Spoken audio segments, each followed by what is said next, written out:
हाँ जी, नमस्कार आप सभी को। आप सभी का स्वागत है अपने इस संस्थान ग्रैंड मास्टर 360 पर। जैसे कि आपको पता है, प्रीलिम्स 2024 को ध्यान में रखते हुए हम आपके लिए टेस्ट सीरीज लाए हैं। उसी श्रृंखला के अंतर्गत ये आपका टेस्ट सीरीज का पार्ट नंबर 31 रहेगा। तो चलिए जी, फर्स्ट क्वेश्चन की ओर हम चलते हैं। आपकी स्क्रीन पर दिखाई दे रहा है फर्स्ट क्वेश्चन। सूची एक को सूची दो से सुमेलित कीजिए। दो सूचियां आपके सामने दी गई हैं। बताने का प्रयास करना है कि कौन सा ऑप्शन इसमें से ठीक रहने वाला है। तो सबसे पहले हम बात कर रहे होते हैं सूरत फूट की। तो सूरत फूट ये कब हुई थी? 1907 में। क्यों नाम पड़ा था सूरत फूट? जैसे कि आपको पता है, भारतीय राष्ट्रीय कांग्रेस के अधिवेशन हुआ करते थे हर साल। तो भारतीय राष्ट्रीय कांग्रेस का अधिवेशन 1907 में हुआ और 1907 के इस भारतीय राष्ट्रीय कांग्रेस के अधिवेशन में रास बिहारी घोष ने अध्यक्षता की थी। रास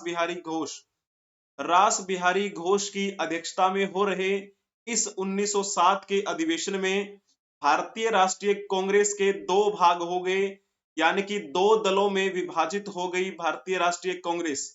और एक दल का नाम पड़ा नरम दल, जो कि स्वभाव में नरम थे, और एक दूसरा जो दल बना उसका नाम था गरम दल।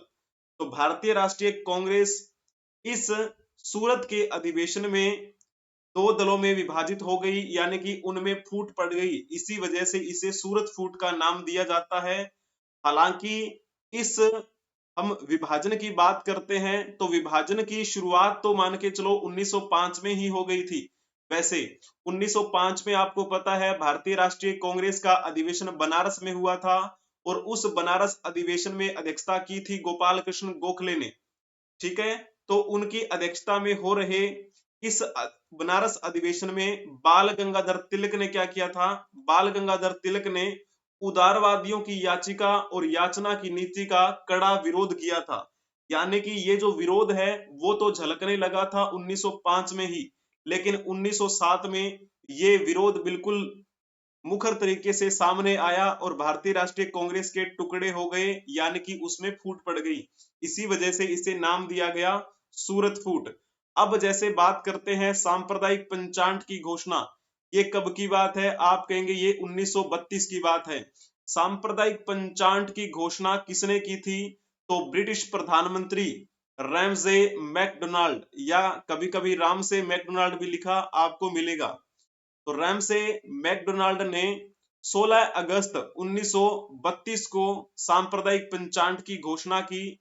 इसे कई बार सांप्रदायिक पुरस्कार के नाम से भी जाना जाता है। और ये जो घोषणा थी वो भारतीय मताधिकार समिति की सिफारिशों के आधार पर की गई थी, जिस समिति को लोथियन समिति भी कहा जाता है। इस घोषणा के तहत दलित वर्ग को हिंदुओं से अलग माना गया और उन्हें अलग प्रतिनिधित्व देने की मांग इसमें जो बात है वो कही गई। ठीक है ना? तो इन्हें दलित वर्ग को अलग निर्वाचन मंडल का प्रावधान कर दिया गया, और इस घोषणा से महात्मा गांधी बहुत दुखी हुए थे और उन्होंने इसे हटाने के लिए आमरण उपवास भी शुरू कर दिया था। ठीक है ना? तो ये आपको बात ध्यान में रखनी है। ये घोषणा रैमजे मैकडोनाल्ड ने 16 अगस्त 1932 को की थी। ठीक है ना? तो इस प्रकार ये पॉइंट भी आपका ठीक हुआ। अब जैसे बात करते हैं हम विश्वविद्यालय आयोग के बारे में। ये जो विश्वविद्यालय आयोग था कब लाया गया था? 1902 में। किसके समय की बात है? तो ये कर्जन के समय की बात है, और कर्जन का टाइम पीरियड आपको पता है 1899 से 1905 तक रहा। इसी कर्जन के समय में विश्वविद्यालय आयोग 1902 में लाया गया, और इस आयोग का मुख्य उद्देश्य था कि भारत में विश्वविद्यालय की शिक्षा में सुधार करना। और इसी आयोग की सिफारिशों के आधार पे 1904 में क्या किया गया था? 1904 में एक अधिनियम बनाया गया जिसे हम क्या बोलते हैं? भारतीय विश्वविद्यालय अधिनियम। तो भारतीय विश्वविद्यालय अधिनियम इसी विश्वविद्यालय आयोग की सिफारिशों के आधार पे पारित किया गया था 1904 में। ठीक है, तो ये पॉइंट भी आपका क्लियर हुआ। और जैसे पॉइंट बात करते हैं हम फोर्थ की, पूर्ण स्वराज्य का संकल्प। तो ये बाकी ऑप्शन जो बच गया है, यानी कि ए। तो पूर्ण स्वराज्य का संकल्प, जिसे संपूर्ण स्वतंत्रता का संकल्प भी बोल दिया जाता है, और ये संकल्प कब लिया गया था? 19 दिसंबर 1929 को। और आपको पता है भारतीय राष्ट्रीय कांग्रेस का अधिवेशन 1929 में कहां पे हुआ था? लाहौर में हुआ था। उसी लाहौर के इस अधिवेशन में भारतीय राष्ट्रीय कांग्रेस के प्रतिनिधियों द्वारा पूर्ण स्वराज्य का संकल्प लिया गया और उन्होंने कहा कि हम आने वाली 26 जनवरी को स्वतंत्रता दिवस मनाएंगे। जब 26 जनवरी आई तो 1930 आ चुका था, तो 26 जनवरी 1930 को भारतीय राष्ट्रीय कांग्रेस के द्वारा पहला स्वतंत्रता दिवस मनाया गया था। और आपको पता है ना, हमारा जो संविधान था वो हमने तैयार तो कर लिया था 26 नवंबर 1949 को, लेकिन लागू नहीं किया था। लागू करने के लिए हमने 26 जनवरी का दिन चुना, क्योंकि हमने 26 जनवरी 1930 को स्वतंत्रता आंदोलन बनाया था। उसी दिन को सम्मान देने के लिए हमने 26 जनवरी का दिन ही चुना संविधान लागू करने के लिए। जब 26 जनवरी आई तो 1950 आ चुका था और हमारा भारत गणतंत्र भारत का बना 26 जनवरी 1950। अब आपको इसमें से टिक करना है कौन सा ऑप्शन इसमें से ठीक रहेगा। अब इसको सुमिलित करने का प्रयास करेंगे आप सभी। एक सेकेंड, चलो। हाँ, A4 B3 A4 B3 C2 D1, यानी जिन्होंने बी ऑप्शन टिक किया था उनका बिल्कुल ठीक था। बहुत ही बढ़िया बताया है आप सभी ने, अति उत्तम। अब आप नेक्स्ट क्वेश्चन के बारे में बताने का प्रयास करेंगे। अशोक के लघु शिलालेख भारत के विभिन्न भागों में पाए जाते हैं। निम्नलिखित में से कौन सा Ashokan minor rock edicts Karnataka का खोज स्थान नहीं है? यानी कि जो कर्नाटक में नहीं है वो हमें बताना है। तो जल्दी से इसमें आप बताने का प्रयास करेंगे। तो जैसे हम बात कर रहे होते हैं सम्राट अशोक के बारे में, सम्राट अशोक ये कौन से वंश के राजा थे? तो ये मौर्य वंश के राजा थे। और मौर्य वंश के कौन से नंबर के राजा? तो ये तीसरे राजा थे मौर्य वंश के। मौर्य वंश के संस्थापक थे चंद्रगुप्त मौर्य, और चंद्रगुप्त मौर्य के बेटे थे बिंदुसार, और बिंदुसार के ये बेटे हैं, ठीक है ना, बिंदुसार के बेटे सम्राट अशोक। और आपको पता है जो सबसे प्रसिद्ध लड़ाई लड़ी थी इन्होंने, कलिंग की लड़ाई, कलिंग पर विजय पाई थी इन्होंने, है ना, 261 ईसा पूर्व के आसपास। और बाद में फिर इन्होंने क्या कर लिया था? इन्होंने सब युद्ध करना त्याग दिया था और धम्म की अवधारणा का जो इन्होंने एक विकास भी किया, और बुद्धिज्म के प्रचार प्रसार में इनकी अहम भूमिका रही। ठीक है, तो नरसंहार को देखकर इन्होंने अपना मन बदल लिया था। इन्होंने बहुत सारे जो शिलालेख बनवाए। तो अभी आपसे क्वेश्चन में पूछा गया है कि जो कर्नाटक में खोज स्थान नहीं है वो बताना है। तो जिन्होंने ऑप्शन सी टिक किया होगा ना उनका बिल्कुल ठीक रहेगा। रूपनाथ जो रॉक एडिक्टस है वो कर्नाटक में नहीं है। तो फिर ये कहां पर है? तो ये आप कहेंगे ये तो मध्य प्रदेश में पड़ता है, और मध्य प्रदेश में वहां पर पहाड़ियां हैं जबलपुर के पास में, जबलपुर। और उन पहाड़ियों का क्या नाम है? कैमूर की पहाड़ियां। तो कैमूर की पहाड़ियों के पास ये रूपनाथ शिलालेख सम्राट अशोक से संबंधित आपको मिल जाएगा। कभी आपको घूमने का मौका मिले तो जाना वहां पे। जब हम बात कर रहे होते हैं बाकी तीन ऑप्शन की, जाहिर सी बात है बाकी तीनों ऑप्शन कर्नाटक में ही है।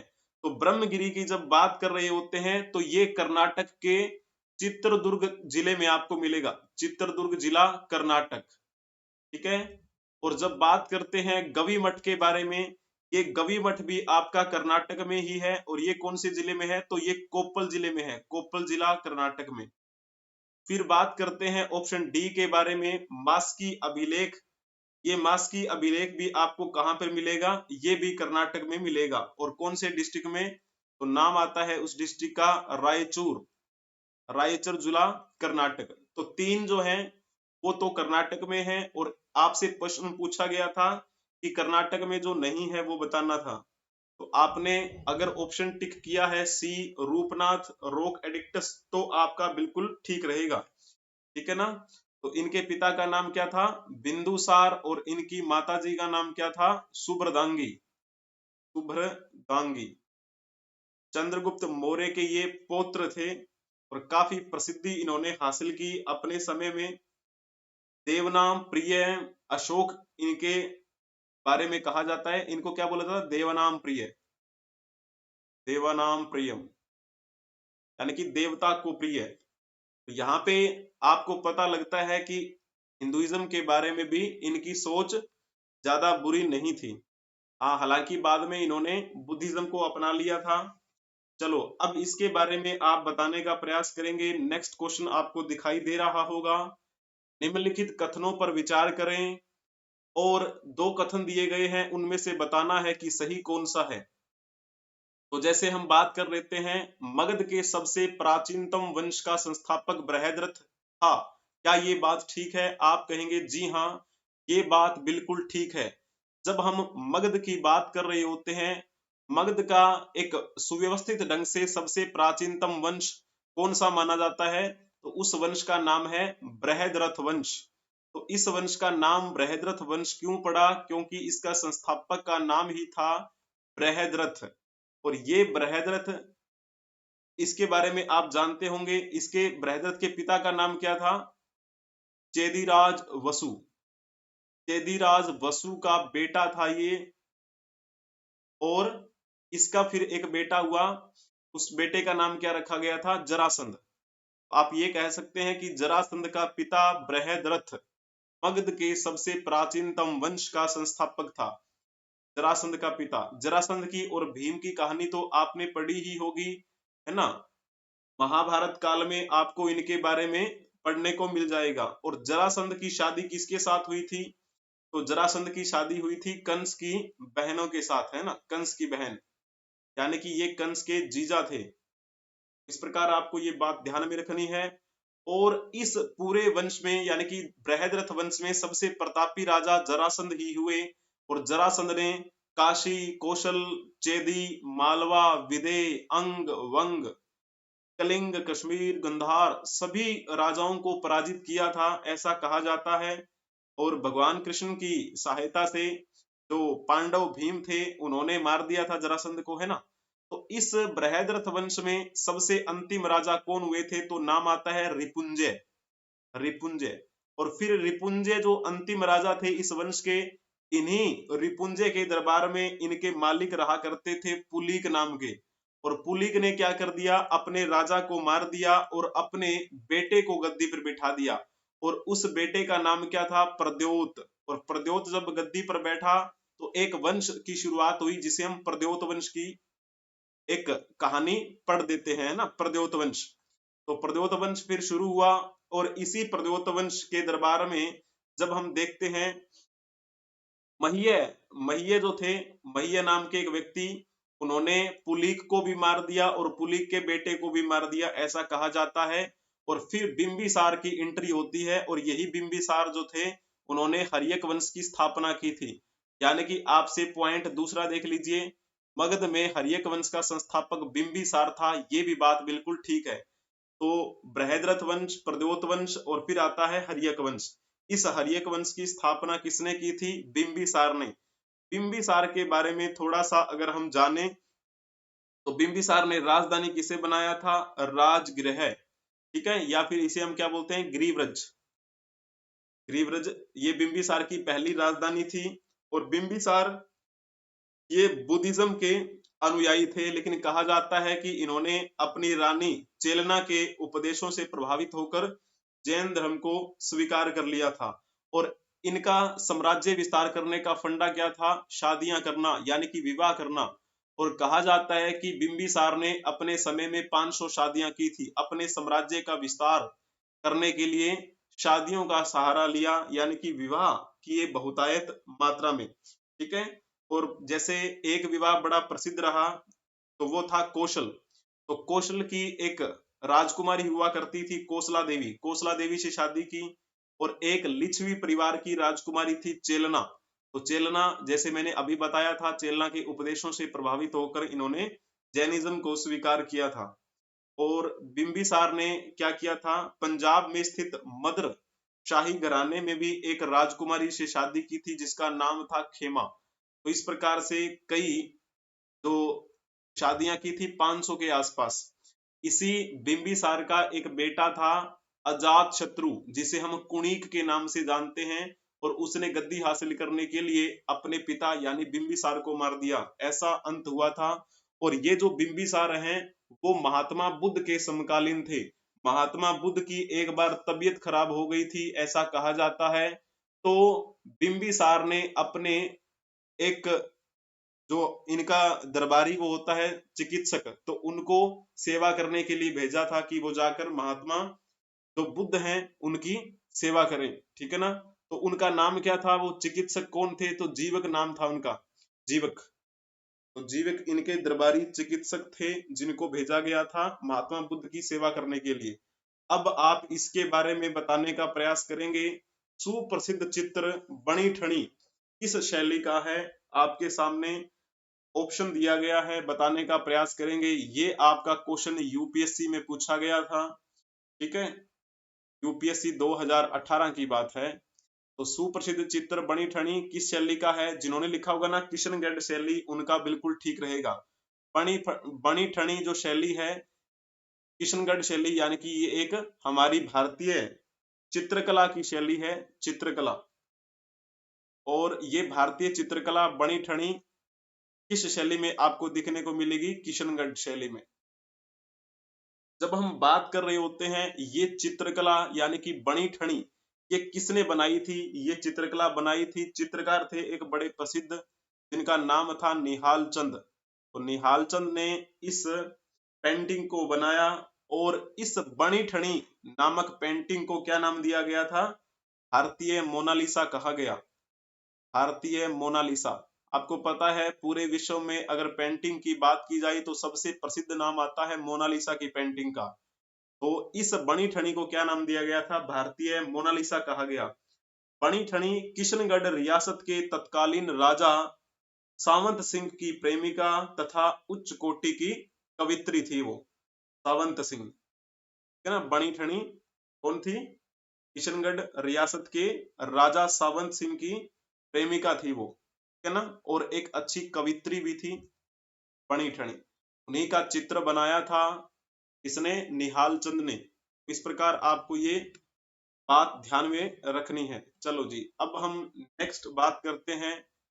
भारतीय इतिहास के संदर्भ में निम्नलिखित कथनों पर विचार कीजिए। आपके सामने दो पॉइंट बताए गए हैं, दो कथन दिए गए हैं, आपको इनमें से देखना है कि कौन सा कथन आपका ठीक रहेगा। जल्दी से आप बताने का प्रयास करेंगे इसमें। संत निम्बार्क अकबर के समकालीन थे, क्या ये पॉइंट ठीक लिखा हुआ है क्या? वैसे अगर निम्बार्काचार्य की हम बात करते हैं ना, तो निम्बार्काचार्य जो थे वो रामानुजाचार्य के समकालीन थे, रामानुजाचार्य के समकालीन थे। और ये संत कब थे, 11वीं-12वीं शताब्दी के आसपास के ये संत रहे हैं। लेकिन जब आप अकबर की बात करते हैं तो अकबर का टाइम पीरियड तो 1556 से लेकर 1605 तक रहा था। तो यानी कि आप ये कह सकते हैं अकबर तो 16वीं-17वीं शताब्दी में हमें देखने को मिलता है, लेकिन ये जो है 11वीं-12वीं शताब्दी के आसपास की बात है, यानी कि पहला ऑप्शन जो है वो आपका गलत हो जाएगा। और जब हम बात करते हैं दूसरे पॉइंट के बारे में, संत कबीर शेख अहमद सरहिंदी से अत्याधिक प्रभावित थे, क्या ये बात ठीक है? ये बात भी ठीक नहीं है, दोनों ही बातें जो हैं वो गलत है। ना ही एक और ना ही दो, जिन्होंने डी ऑप्शन टिक किया होगा उनका बिल्कुल ठीक रहेगा। संत कबीर हिंदू मुस्लिम एकता के प्रबल समर्थक माने जाते हैं और इनका जो एक लिटरेचर है उसका नाम क्या है, आप कमेंट में बताने का प्रयास करेंगे, है ना। इनकी जो शिक्षाएं हैं वो किस मूल ग्रंथ में है, तो इसमें कमेंट में बता देना, ठीक है। चलो नेक्स्ट क्वेश्चन आपकी स्क्रीन पर दिया गया है, बताने का प्रयास करेंगे। सत्यशोधक समाज ने संगठित किया, तो क्या संगठित किया था सत्यशोधक समाज ने, आपको ये पॉइंट बताना है। जल्दी से आप इसमें बताने का प्रयास करेंगे। तो जिन्होंने लिखा होगा ना इसमें ऑप्शन सी, उनका बिल्कुल ठीक रहेगा। महाराष्ट्र में एक जाति विरोधी आंदोलन था ये, और इस सत्यशोधक समाज की स्थापना किसने की थी, तो 1873 में ज्योतिबा फुले ने इसकी स्थापना की। ये भी आपका यूपीएससी में पूछा गया था क्वेश्चन। ज्योतिबा फुले ने 1873 में सत्यशोधक समाज की स्थापना की। इस समाज के द्वारा महाराष्ट्र में एक जाति विरोधी आंदोलन को प्रारंभ किया गया। और फिर बाद में इस आंदोलन को किसने आगे बढ़ाया था, तो नाम आता है साहू जी महाराज का, साहू जी महाराज। जैसे कि आपको पता है आज 11 अप्रैल है, ठीक है ना, 11 अप्रैल। तो आज के दिन ही क्या हुआ था, 1827 में ज्योतिबा फुले का जन्म हुआ था। कहाँ पे, पुणे महाराष्ट्र में। तो महाराष्ट्र इनकी कर्म भूमि रही। इनके पिताजी का नाम था गोविंदराव फुले और इनका जो परिवार था वो फूलों के गजरे बनाने का काम किया करता था। फूलों के गजरे बनाते थे इनके परिवार के, इसी वजह से इनका सरनेम पड़ गया था फुले, है ना। और इनकी धर्मपत्नी का नाम क्या था, सावित्री बाई फुले, पहली महिला शिक्षिका सावित्री बाई फुले। और इनका बड़ा योगदान है महिलाओं की शिक्षा के लिए, है ना। सावित्री बाई फुले जो है वो इनकी धर्म पत्नी थी। और जब बात करते हैं, इन्होंने एक परंपरा शुरू की थी कि जो विवाह संस्कार है वो बिना ब्राह्मण पुरोहित के ही करवाया जा सकता है, ठीक है। और इसे मुंबई हाई कोर्ट से मान्यता भी मिली थी, ठीक है। और बाद में इनकी मृत्यु कब हुई थी, तो मृत्यु हुई थी इनकी 28 नवंबर 1890 के आसपास में, ठीक है ना। ये पॉइंट आपको ध्यान में रखने हैं इनसे संबंधित। तो इन्हीं के नेतृत्व में सत्यशोधक समाज की स्थापना हुई। और कहा जाता है 1873 में ही एक इन्होंने प्रकाशन शुरू किया था। इनकी पुस्तक थी एक गुलामगिरी। तो गुलामगिरी का प्रकाशन भी इसी साल 1873 में ही हुआ था, ठीक है। तो इस प्रकार आपको इनके बारे में ये कुछ बिंदु जो है वो ध्यान में रखने हैं। अब आप नेक्स्ट क्वेश्चन के बारे में बताने का प्रयास करेंगे। हड़प्पा संस्कृति के स्थल एवं उनकी स्थितियों संबंधी निम्नलिखित युग्मों में से कौन एक सही सुमिलित नहीं है। जो सही सुमिलित नहीं है वो आपको बता देना है।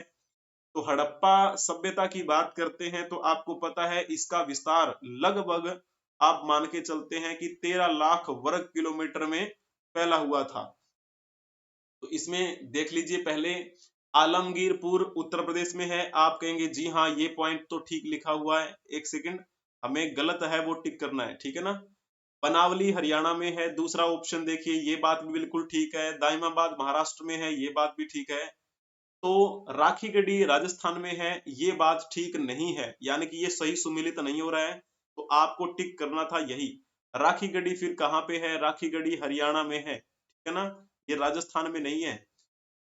तो जैसे ऊपर क्या लिखा हुआ है आलमगीरपुर, इनके बारे में थोड़ा समझने का प्रयास करें। जब हम बात कर रहे होते हैं इस हड़प्पा सभ्यता की, तो इसके पूर्व पश्चिम उत्तरी दक्षिणी पॉइंट हम जान लेते हैं। तो ये आपकी कौन सी दिशा है, पूर्वी, और ये है पश्चिम, ये उत्तर, और ये है दक्षिण। तो इनके बारे में जब हम जानते हैं तो सबसे पूर्वी पॉइंट कौन सा है, आलमगीरपुर। आलमगीरपुर हड़प्पा सभ्यता का सबसे पूर्वी छोर आलमगीरपुर है, जो कि कौन सी नदी के किनारे है, हिंडन नदी के किनारे, हिंडन नदी के किनारे। और कौन से डिस्ट्रिक्ट में पड़ता है, ये मेरठ डिस्ट्रिक्ट में पड़ता है, यूपी में, ठीक है। तो सबसे पूर्वी पॉइंट के बारे में आपसे ये बताया। जब हम सबसे पश्चिमी बिंदु के बारे में बात करते हैं तो सूतकांगिड और सिंधु घाटी सभ्यता का सबसे पश्चिमी छोर है। और ये कहां पर है, ये दाश्त नदी के किनारे है, दाश्त नदी। और पाकिस्तान में है ये तो। और पाकिस्तान के कौन से प्रांत में, दक्षिणी प्रांत में, यानी कि दक्षिणी बलूचिस्तान में।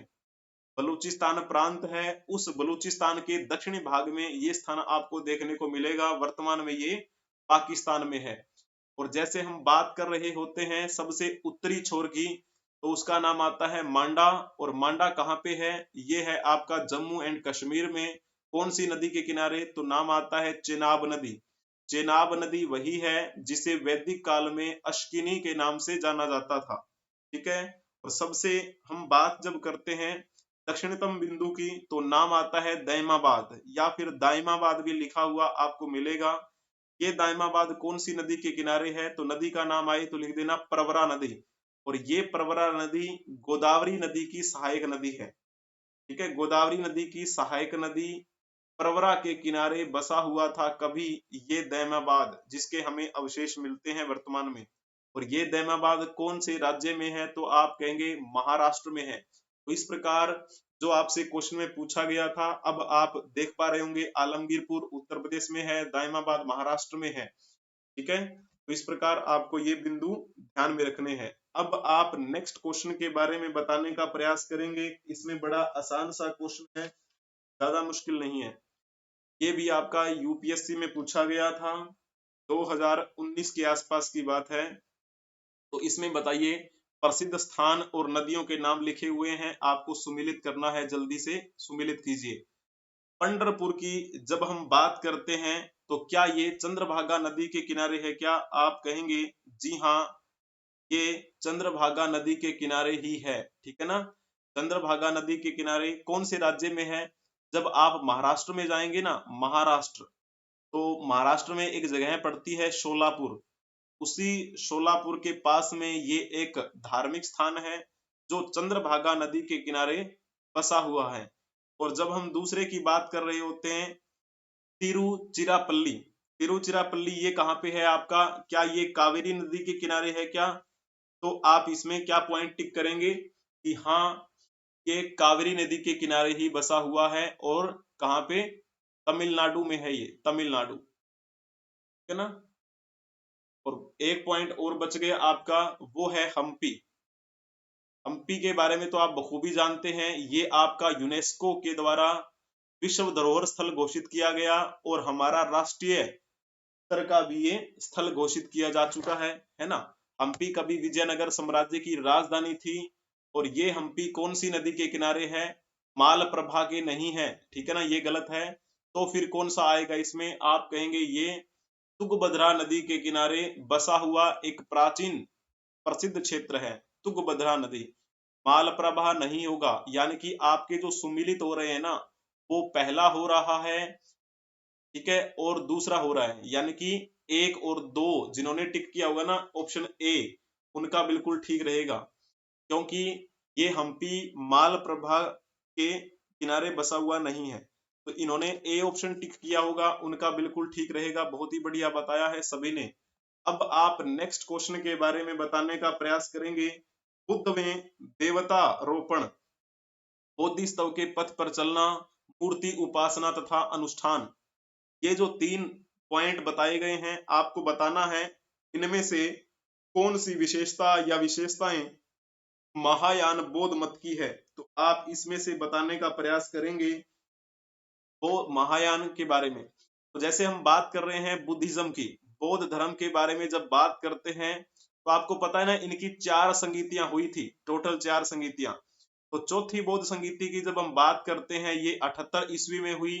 सम्राट कनिष्क जो कुषाण वंश के सबसे शक्तिशाली राजा थे, उनके समय में 78 ईस्वी में कुंडलवन कश्मीर में चतुर्थ बौद्ध संगीति का आयोजन किया गया। इसी चतुर्थ बौद्ध संगीति में बुद्धिज्म के 2 टुकड़े हो गए, एक का नाम रखा गया महायान और दूसरे का नाम रखा गया हीनयान। ठीक है, हीनयान वाले वो थे जो महात्मा बुद्ध को एक व्यक्ति माना करते थे, एक अच्छा समाज सुधारक माना करते थे, और ये मूर्ति पूजा में विश्वास नहीं रखते थे। महायान के वो लोग थे जो महात्मा बुद्ध को देवता स्वरूप मानते थे, मूर्ति पूजा के समर्थक थे। ठीक है ना, मूर्ति पूजा के समर्थक थे महायान के। यानी कि ऑप्शन, यानी कि पॉइंट जो ए लिखा हुआ है, बुद्ध में देवतारोपण, ये पॉइंट तो आपका बिल्कुल ठीक बनेगा ना, महायान का ये पॉइंट बन रहा है। बोधि स्तव पर चलना, ये भी महायान बौद्ध मत की विशेषता है। मूर्ति उपासना, जैसे मैंने आपको बताया, मूर्ति उपासना जहां पे देवता मान लिया, तो मूर्ति पूजा इसमें आपको देखने को मिलेगी।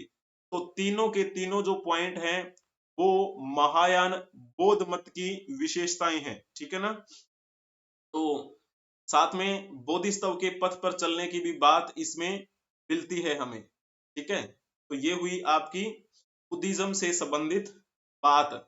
और जैसे हम बात कर रहे थे चतुर्थ बौद्ध संगीति के बारे में, इस चतुर्थ बौद्ध संगीति में अध्यक्ष कौन बने थे? तो नाम आता है वसुमित्र का। ये वसुमित्र बुद्धिज्म के अच्छे विद्वान थे, एक अच्छे राइटर भी थे। इनके द्वारा लिखी गई रचना का नाम क्या है? महाविभास सूत्र। महाविभास सूत्र इनके द्वारा लिखी गई रचना है। जब हम चतुर्थ बौद्ध संगीति की बात कर रहे होते हैं और उसमें पूछ लेते हैं कि उपाध्यक्ष कौन बने थे उस समय, तो अशव घोष नाम के एक व्यक्ति हुआ करते थे, एक विद्वान अशव घोष, जिन्होंने उसमें उपाध्यक्ष की भूमिका निभाई थी। ये भी अच्छे राइटर थे और इनके द्वारा लिखी गई रचना का नाम आता है सूत्रालंकार। सूत्रालंकार इनकी प्रसिद्ध रचना है। और इनकी एक रचना और भी है जो बड़ी प्रसिद्ध है, जिसे हम कहते हैं बुद्ध चरितम। नाम से ही पता चल रहा है, बुद्ध प्लस में चरितम, यानी कि महात्मा बुद्ध के चरित्र का वर्णन किया गया है इसमें। इस बुद्ध चरितम को बौद्धों की रामायण कहा जाता है, बौद्धों की रामायण। इसके रचनाकार कौन है? तो नाम लिख देना अशव घोष का। अशव घोष वही जिन्होंने चतुर्थ बौद्ध संगीति में उपाध्यक्ष की भूमिका निभाई थी। तो ये बुद्धिज्म के बारे में थोड़ी सी बात आपको मैंने बताई। तो हीनयान के जो हैं वो क्या मानते हैं? इनको समाज सुधारक, इनको एक दार्शनिक की भूमिका में मानते हैं। लेकिन महायान के इनको देवता स्वरूप मानते हैं, मूर्ति पूजा में विश्वास रखते हैं। तो इस प्रकार आज की कहानी हमारी यहीं पर समाप्त होती है। हम फिर मिलेंगे नेक्स्ट क्लास में। तब तक के लिए आप हंसते रहें, मुस्कुराते रहें और पढ़ते रहें। जय हिंद, जय भारत।